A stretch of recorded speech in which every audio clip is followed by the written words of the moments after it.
குறைச்சிட்டேங்க.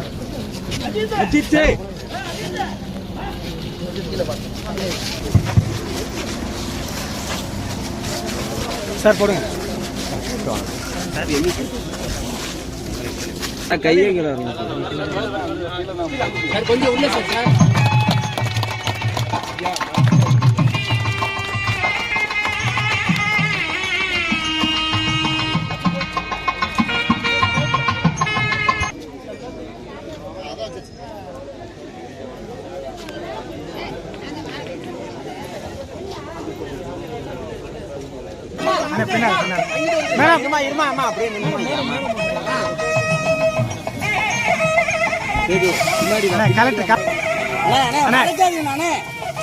அமைச்சர் ஒன்று செய்ய சொன்னேன்.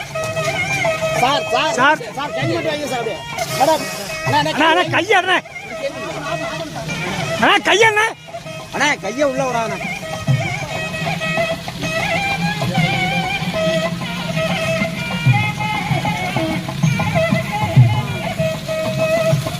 Okay sir.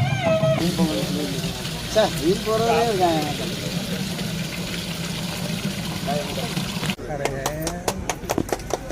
அதுக்குள்ளே எடுத்துட்டாரு அவர்.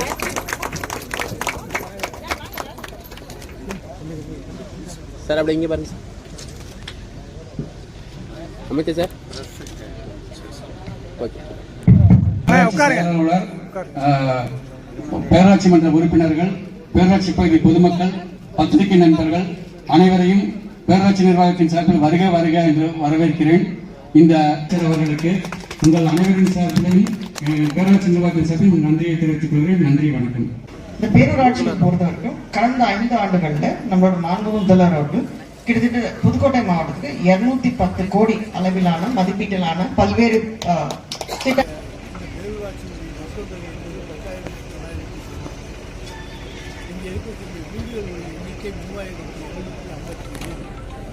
ஆனால் இந்த 3757 வீடுகளை கொண்டிருக்கிற இந்த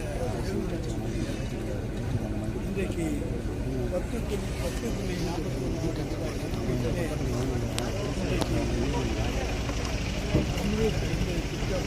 கொண்டு வர வேண்டும். அன்னவாச திராவிட மாடல் ஆட்சியுடைய தலைவர் எப்பொழுதுமே தமிழகத்திலே குடிநீர் பற்றாக்குறையை போக்க வேண்டியதற்கு முன்னாலே அண்ணா திராவிட முன்னேற்றக் கழகம் ஆட்சியை விட்டு ஓடப்போது தமிழ்நாட்டினுடைய பொருளாதார வளர்ச்சி என்பது 0.07, 0.1 கூட கிடையாது. அதுக்கு கீழே 0.07. ஆனால் இன்றைக்கு அதையெல்லாம் மாற்றி இன்றைக்கு உங்கள் கையிலே 1ஆம் தேதியான 15ஆம் தேதி 15ஆம் தேதி உங்களுக்கு 1000 ரூபாய் உங்கள் கணக்கில் ஏற்றி விடுகிற ஒரே அரசு இந்தியாவிலேயே நம்முடைய தமிழ்நாடு அரசு. ஆரம்பத்தில் நாங்கள் 1,16 லட்சம் பேருக்கு கொடுத்தோம். இப்போ 1,31,60,000 பேருக்கு கொடுக்கிறோம். உயர்த்தி கொடுக்கிற ஒரே அரசு இந்த அரசு.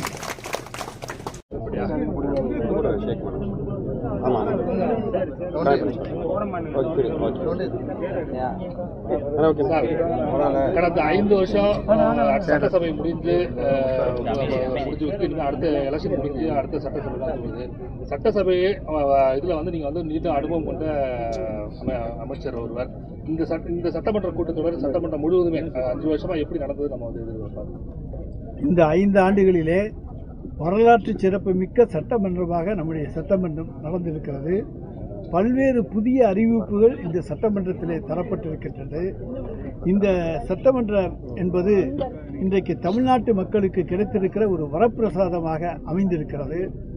ஏழை எளிய நடுத்தர மக்களுடைய பசிப்பினி போக்குகிற ஒரு அரசாக இந்த அரசு அமைந்திருக்கிறது. காலை உணவு திட்டத்தை பள்ளி மாணவர்களுக்கு உலகத்துக்கே எடுத்துக்காட்டாக தந்து உலகத்துக்கே முன்னோடி மாநிலமாக தமிழகத்தை மாற்றி காண்பித்திருக்கிற சட்டமன்ற கூட்டம் இந்த சட்டமன்றம். இன்னும் சொல்லப்போனமையானால் நம்முடைய மகளிர் உரிமை தொகை, அதே போல கட்டணம் இல்லாத மகளிர் விடியல் பேருந்து, புதுமை பெண் திட்டம், தமிழ் புதல்வன் திட்டம், நான் முதல்வன் திட்டம், இப்படி அடுக்கிக் கொண்டே போகலாம். இந்த மாதிரி அடுக்கிக் கொண்டே போகக்கூடிய திட்டங்களை நிறைவேற்றி இருக்கிற ஒரே அரசு இந்த அரசு. ஓபிஎஸ் வந்து அடுத்தது திமுக ஆட்சி வர்றதுக்கான வாய்ப்பு அதிகமாக இருக்குது அப்படிங்கிற மாதிரி சொல்கிறாரு. அதேமாதிரி அவருடைய ஆதரவாளர் வந்து சட்டசபையில் முதலமைச்சர் வந்து புகழ்ந்து பேசுகிறாரு. ஓபிஎஸ் திமுக கூட்டணிக்கு உண்டான அறிகுறிகள் அது அறிகுறிகளாக எடுத்துக்கொள்ளலாம். யார் வந்தாலும் வரவேற்கக்கூடியவர் எங்களுடைய தலைவர். இல்ல அவரே முன்னாள் முதலமைச்சராக இருந்தவர், ஜெயலலிதாவுடைய வந்து விசுவாசியா இருந்தவர், அவரே வந்து அடுத்து திமுக ஆட்சி தான் அமையும் அப்படின்னு சொல்றதை எப்படி பாக்குறீங்க? அது இதிலிருந்து நம்முடைய தலைவர் தளபதியினுடைய திராவிட மாடல் ஆட்சி என்பது எம்ஜிஆர் ஜெயலலிதா அவர்களுடைய பாணியிலே சொல்ல வேண்டும் சொன்னால் எம்ஜிஆர் ஜெயலலிதாவுடைய ஆட்சி பெற்ற ஆட்சியாகவும் இது அமைந்திருக்கிறது என்பதைத்தான் ஓபிஎஸ்னுடைய சட்டமன்ற உறுப்பினர் ஐயப்பன் அவர்கள் சட்டமன்றத்தில் தெரிவித்தார். இந்த ஆட்சி அமைய அவர்களுடைய ஆசையும் உங்களுக்கு உண்டு என்று அவர் சொன்னார். சார், அதிமுக ஆட்சி காலத்தில் ஆதி திராவிடருக்கு ஒதுக்கப்பட்ட நிதியை வந்து திமுக அரசு ஒதுக்காமல் மற்ற பணிகளுக்கு செலவிடுது அப்படின்னு சொல்லி குற்றம் சார் நயனா குற்றச்சாட்டு நயனா நாகேந்திரன் ஆதாரத்தோடு குற்றச்சாட்டு சொன்னாரானால் அதற்கு நாங்கள் பதில் சொல்ல கடமைப்பட்டிருக்கிறோம். ஒத்தாம் புசலியாக ஏதாச்சும் ஒன்று அந்த நிதியை எடுத்து இங்கே வச்சுட்டாங்க, இங்கே எடுத்து அங்கே வச்சுட்டாங்கன்னு சொன்னால் அதெல்லாம் தவறு. ஆதாரத்தோடு அவர் சொல்லட்டும், அதற்கு எங்களுடைய பதில் நிச்சயமாக இருக்கும். நாங்கள் எப்பொழுதுமே ஆதிதிராவிட சமுதாய மக்களுக்கு ஒதுக்கப்படுகிற நிதியை இந்த அரசு தன்னுடைய கையிலே இருக்கக்கூடிய பணத்தையும் போட்டு அவர்களுக்கு வேண்டிய வசதிகளை செய்து தருவே தவிர அதிலே கை வைக்கின்ற ஆட்சி நாங்கள். தேசிய ஜனநாயக கூட்டணியில் வந்து தேமுதிக இணைக்கணும்னு சொன்னாங்க. அதே நேரத்தில் இப்போ திமுகவோட இணைஞ்சதுக்கு அப்புறம் இந்த கூட்டணியை வந்து தேமுதிக வந்து திமுகவோட கூட்டணி வச்சதை விஜயகாந்தோட இதே வந்து மன்னிக்காது அப்படின்னு சொல்லியிருக்காங்க. விமர்சனம் பாஜகவினர் பண்றாங்க. அதை எப்படி பாக்குறீங்க? பாஜகவுக்கு வந்து அதை பற்றி விஜயகாந்துடைய இதயம் மன்னிக்காது என்று அவர்களுடைய வாரிசுகள் சொல்ல வேண்டும். ஏன்னா பாஜக ஒன்றும் விஜயகாந்தனுடைய வாரிசு அல்ல. விஜயகாந்துக்கு எந்த இதுவும் அவங்க செஞ்சதும் கிடையாது. எனவே விஜயகாந்த் அதாவது 2016 விஜயகாந்த் அன்றைய திமுக கூட்டணிக்கு வர வேண்டிய சூழ்நிலை இருந்தது. ஆனால் அதை மடைமாற்றி விட்டார்கள். அதுதான் அன்றைக்கு நடந்தது. எனவே தான் அதை இன்றைக்கு அவருடைய துணைவியார் திருமதி பிரேமலதா விஜயகாந்த் அவர்கள் நிறைவேற்றியிருக்கிறார்கள். நிச்சயமாக விஜயகாந்த் இன்றைக்கு அவருடைய ஆவி ஆத்மா எதுவாக நீங்கள் சொன்னாலும் அது இந்த கூட்டணியை வாழ்த்தும் வரவேற்றும். இது தமிழ்நாட்டு மக்களுக்கு தேவையான கூட்டணி என்று சொல்லும். தேமுதிக உள்ள இழுத்ததுனால காங்கிரஸுக்கு ஒரு செக் வச்சிருக்கதை நம்ம பார்க்கலாமா? ஏன்னா ஆட்சியில் பங்கு நாங்கள் யாருக்கும் நாங்கள் செக் வைக்க மாட்டோம். எங்களை பொறுத்த வரைக்கும் எங்கள் கூட்டணியில் எல்லாரையும் வச்சுக்கிட்டு அரவணைத்து இந்தியாவிலேயே ஒரு முன்மாதிரியான ஒரு கூட்டணியை வைத்து கொண்டிருப்பவர் எங்களுடைய தலைவர். எந்த நிகழ்ச்சியிலே யாரையும் பிரிய விடாமல் எல்லாரையும் அரவணைத்து எல்லோருக்கும் ஒரே மாதிரியாக ஒரு எம்எல்ஏ இருக்கிறதுக்கும் 15 எம்எல்ஏ இருக்கிறவங்க யாராக இருந்தாலும் எல்லோருமே நம்முடைய தோழமை கட்சி தலைவர்கள் என்று அந்த தோழமைக்கு மரியாதை தருகிற மதிப்பு தருகிற ஒரே அரசியல் தலைவர் என்று எடுத்துக்கொண்டால் எங்களுடைய தலைவர். சென்னை உயர்நீதிமன்றம் ஒரு அமைச்சர் மேலே எஃப்ஐஆர் போடுறதுக்கு உண்டான போடணும் அப்படின்னு சொல்லியிருக்காங்க. அந்த துறையோட அமைச்சர் நீங்கள் அதை வந்து நம்ம வந்து எப்படி சார் பார்க்குறோம்? ஆர்எஸ் பாரதி எங்களுடைய அமைப்பு செயலாளர் ஆர்எஸ் பாரதி அவர்கள் ஏற்கனவே அதுக்கு பதில் சொல்லிட்டாரு. அதுக்கு வழக்கு பதிவு செய்யப்பட்டிருக்கிறது என்று சொல்லியிருக்கார். டிவிஎஸ்சியில் வழக்கு பதிவு செய்ய அனுமதி அளிக்கப்பட்டிருக்கிறது என்று அவர் ஆர்எஸ் பாரதியோட ஸ்டேட்மெண்ட் நேற்றே வந்துருச்சு. இல்லை அவர் வழக்கு பதிவு செஞ்சாச்சா? நம்ம டிவிஎஸ்சி வந்து வழக்கு பதிவு செஞ்சுட்டாங்களா? இல்லாமல் அவர் ஒரு செய்தியை சொல்ல மாட்டார்ல. கோர்ட்டுக்கு நாளைக்கு அது போகும்ல. அதனால் கோர்ட்டு சொல்கிறதுக்கு முன்னாலேயே எங்களுடைய தலைவர் தளபதி ரகுபதியாக இருந்தாலும் செல்லபாண்டியனாக இருந்தாலும் யாராக இருந்தாலும் நியாயப்படி நடக்கக்கூடியவர். ஆனால் அவருக்கு தெரியும் இதில் இருக்க வந்து அந்த அமைச்சர் எந்த தவறும் செய்திருக்க வாய்ப்பு இல்லை என்பது எங்களுடைய தலைவருக்கு தெரியும். இருந்தாலும் நீதிமன்றத்திலே ஒரு வழக்கு என்று போடப்பட்டிருக்கின்ற காரணத்தாலே டிவிஎஸ்சியினுடைய விசாரணைக்கு உத்தரவிட்டார். ஏற்கனவே அமித்ஷா வந்து தொடர்ச்சியா தமிழ்நாடு வந்துட்டு இருக்காரு. இப்போ மார்ச் மாதம் 3 முறை வந்து பிரதமர் வந்து தமிழ்நாட்டுக்கு வர போறாங்க. எப்படின்னா அதையெல்லாம் ஏதாச்சும் நல்ல திட்டங்களோடு வந்தாங்கன்னா வரவேற்போம். இல்லைன்னா என்ன பண்ணுற தமிழ்நாட்டு மக்களுடைய தலையெழுத்து என்ன சார்? தலைமை சொன்னால தான் வந்து பொறுத்து இருக்கோம் அப்படின்னு சொல்லி மாநில தலைவர் பேசியிருக்காரு. இந்த நிலைமையில் வந்து காங்கிரஸ் கூட்டணிக்கு எதுவும் ஒரு தலைமை வந்து அமைதியாக இருக்கனால எதுவும் மாற்றம் இருக்குமா சார்?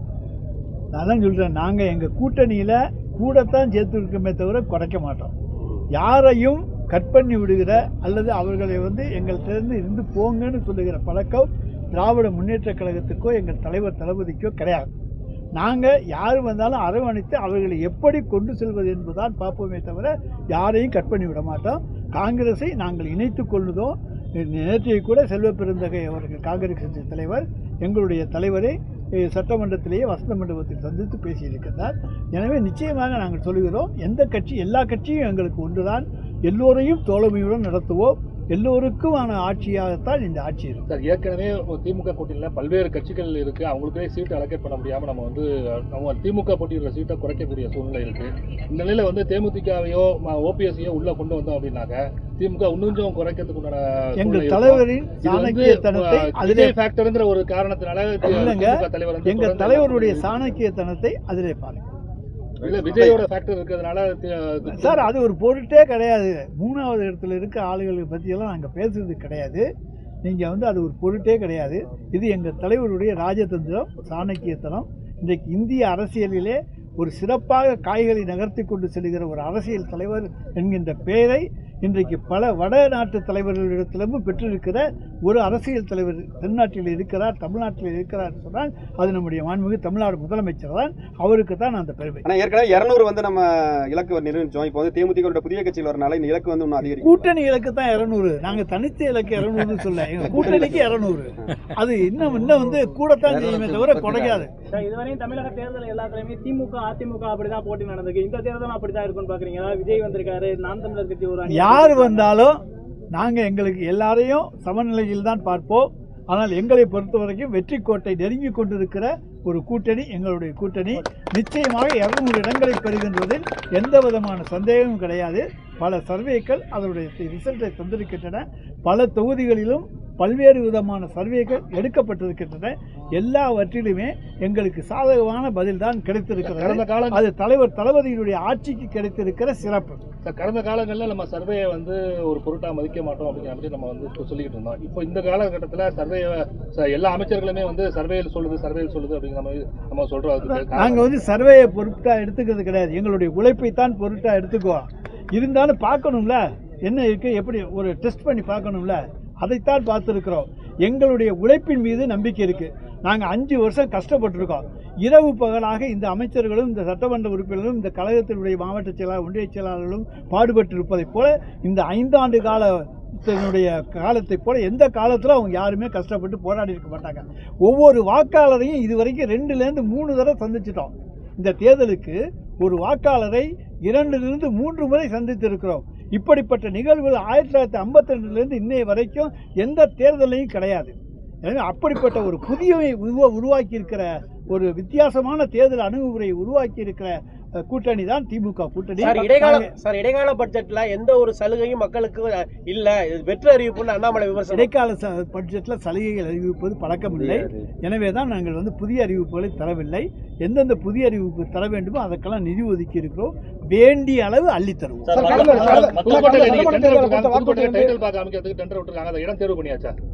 அது இடம் தேர்வு பண்ணாமல் டெண்டர் விடப்பாங்க. சார், கடந்த சட்டமன்ற தேர்தல் வாக்குறுதி 90% மேலே நம்ம வந்து நிறைவேற்றும் சொல்லி திமுக கூட்டணி சொல்கிறோம். எதிர்கட்சிகள் வந்து நிறைவேற்றப்படுகிறாங்க. இப்போ இபிஎஸ் வந்து வெள்ளை அறிக்கை கேட்டிருக்காரு. அது எப்படி சார் பார்க்கலாம்? சார், அவர் வெள்ளை அறிக்கைன்னு எப்பவுமே கேட்டுக்கிட்டு தான் இருப்பார். அவருடைய பிழப்பு அதுதான்.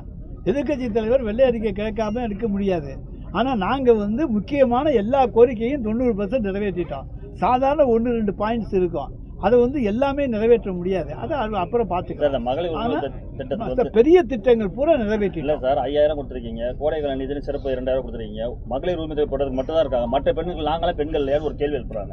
4 வருஷமா கோடைக்காலம் தெரியலையா? இப்பதான் தெரியுதான்னு கேட்கறாங்க. 1,31,60,000 பேர் மகளிர் உரிமை தொகை வாங்குகின்றவர்கள் என்ன. ஆனால் அதே நேரத்தில் மற்றவர்கள் அரசு ஊழியர்களுடைய மனைவிகள் அல்லது வருமான வரி கட்டுகின்றவர்கள் அல்லது மோட்டார் வைத்திருக்கின்றவர்கள் இப்படி அதிலிருந்து கழிக்க வேண்டியவர்களாகத்தான் இருக்கிறார்கள். அவர்கள் சொந்த வசதியிலேயே அவர்களால் சென்று கொள்ள முடியும் என்கின்ற நம்பிக்கை எங்களுக்கு உண்டு.